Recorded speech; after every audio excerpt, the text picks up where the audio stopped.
canario como regalo. De Ernest Hemingway.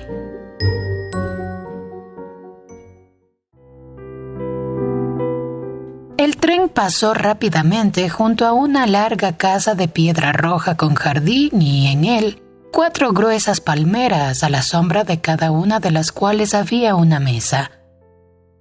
Al otro lado estaba el mar. El tren penetró una hendidura cavada en la roca rojiza y la arcilla, y el mar solo podía verse entonces interrumpidamente y muy abajo contra las rocas. «Lo compré en Palermo», dijo la dama norteamericana. «Solo estuvimos en tierra 1 hora. Era un domingo por la mañana. El hombre quería que le pagara en dólares y le dio $1.50. En realidad canta admirablemente». Hacía mucho calor en el tren y en el coche salón. No entraba ni un soplo de brisa por la ventanilla abierta. La dama norteamericana bajó la persiana de madera y ya no pudo verse más el mar, ni siquiera de vez en cuando. Al otro lado estaban los vidrios, luego el corredor, detrás una ventanilla abierta y fuera de ella, árboles polvorientos, un camino asfaltado y extensos viñedos rodeados de grises colinas. Al llegar a Marsella veíamos el humo de muchas chimeneas. El tren disminuyó la velocidad y entró en una vía entre las muchas que llevaban a la estación. Se detuvo 20 minutos en Marsella y la dama norteamericana compró un ejemplar de The Daily Mail y media botella de agua mineral Evian. Paseó un poco a lo largo del andén de la estación, pero sin alejarse mucho de los escalones del vagón debido a que en Cannes, donde el tren se detuvo 12 minutos, partió de pronto sin advertencia alguna y ella pudo subir justo a tiempo. La dama norteamericana era un poco sorda y temió que se dieran las habituales señales de partida del convoy y ella no pudiera oírlas. El tren partió y no solo podían verse las playas de maniobras y el humo de las grandes chimeneas, sino también hacia atrás, la propia ciudad de Marsella y el puerto con sus colinas grises en el fondo y los últimos destellos del sol en el mar. Mientras oscurecía, el tren pasó cerca de una granja incendiada. Había automóviles detenidos en el camino y desde dentro del edificio de la granja se sacaban al campo ropas de cama y otras cosas. Había mucha gente contemplando cómo ardía la casa. Era ya de noche cuando el tren llegó a Aviñón. La gente dejó el convoy. En los kioscos, los franceses que volvían a París compraban los periódicos del día. En el andén había soldados negros. Llevaban uniforme castaño. Eran altos y sus rostros brillaban bajo la luz eléctrica. El tren dejó Aviñón y los negros quedaron allí de pie. Un sargento blanco de baja estatura estaba con ellos. Dentro del coche-cama, el camarero había bajado las 3 literas de la pared y ya estaban preparadas para dormir. La dama norteamericana no durmió durante la noche porque el tren era un rápido que iba a gran velocidad y ella temía durante la noche. La cama de la dama norteamericana era la que estaba más cerca de la ventanilla. El canario de Palermo, con una manta extendida sobre la jaula, estaba fuera del camarote, en el corredor que llevaba al lavabo. Fuera del compartimiento había una luz azulada. Durante toda la noche, el tren viajó muy velozmente y la dama norteamericana se despertaba esperando un accidente. Por la mañana, el tren se hallaba cerca de París y después que la dama norteamericana salió del lavabo, muy norteamericana, muy saludable y muy de edad mediana, a pesar de no haber dormido, quitó la manta de la jaula y la colgó al sol, volviendo al vagón restaurante para desayunar. Cuando volvió al coche-cama, las literas habían sido levantadas de nuevo y transformadas en asientos. El canario estaba acicalándose las plumas al sol que entraba por la ventanilla abierta y el tren estaba mucho más cerca de París. «Ama el sol», dijo la dama norteamericana. «Ahora dentro de un momento cantará». El canario siguió arreglándose las plumas y espulgándose. «Siempre me han gustado los pájaros», dijo la dama norteamericana. «Lo llevo a casa para mi niña. Ahí está, ahora canta». El canario pió y las plumas de la garganta permanecieron inmóviles. Bajó el pico y comenzó a espulgarse de nuevo. El tren cruzó un río y pasó a través de un bosque muy cuidado. El tren pasó por muchos de los pueblos de las afueras de París. Había tranvías en los pueblos grandes y cartelones de propaganda de la Belle Jardinière, Buffonet y Pernod en los muros y paredes cerca de las cuales pasaba el tren. Todos los lugares por donde éste pasaba tenían el aspecto de no haberse despertado todavía.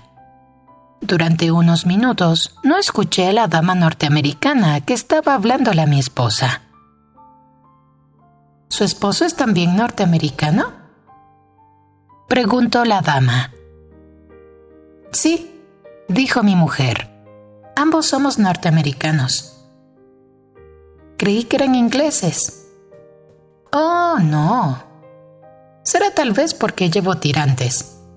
Había empezado a decir tiradones, pero cambié la palabra al salir de mi boca para mantener mi lenguaje de acuerdo con mi aspecto de inglés. La dama norteamericana no me oyó. Realmente era completamente sorda. Leía en los labios y yo no la había mirado al hablar. Miraba afuera por la ventanilla. Continuó hablando con mi esposa. «Me alegro de que sean norteamericanos. Los hombres norteamericanos son los mejores maridos», estaba diciendo la dama norteamericana. «Por eso dejamos el continente, ¿sabe usted? Mi hija se enamoró de un hombre en Vevey». Se detuvo. «Estaban locos sencillamente». Se detuvo de nuevo. «La saqué de allí, por supuesto». «¿Logró soportarlo?», preguntó mi mujer. «No lo creo», dijo la dama norteamericana. «No quería comer nada y no dormía. Me empeñé en consolarla, pero parece no tener interés por nada. No le importa nada, pero yo no podía dejarla casar con un extranjero». Hizo una pausa. «Alguien, un buen amigo mío, me dijo una vez: ningún extranjero puede ser un buen marido para una norteamericana». «No», dijo mi esposa. «Supongo que no». La dama norteamericana admiró el abrigo de viaje de mi esposa y luego supimos que la dama norteamericana había adquirido sus propias ropas durante 20 años en la misma Maison de Couture de la Rue Saint-Honoré. Tenían sus medidas y una vendeuse que la conocía y sabía sus gustos. Elegía sus vestidos y los enviaba a los Estados Unidos. Las ropas llegaban a una oficina de correos cercana al lugar donde vivía ella, en la ciudad de Nueva York, y los derechos de importación no eran nunca exorbitantes porque abrían las cajas allí mismo en la sucursal de correos para revisarlas y siempre eran sencillas, sin encajes dorados ni adornos que hicieran parecer los vestidos como muy caros. Antes de la vendeuse actual, llamada Thérèse, había otra llamada Amélie. En total, solo trabajaron esas dos en los últimos 20 años. La couturière era siempre la misma. Los precios, sin embargo, habían aumentado.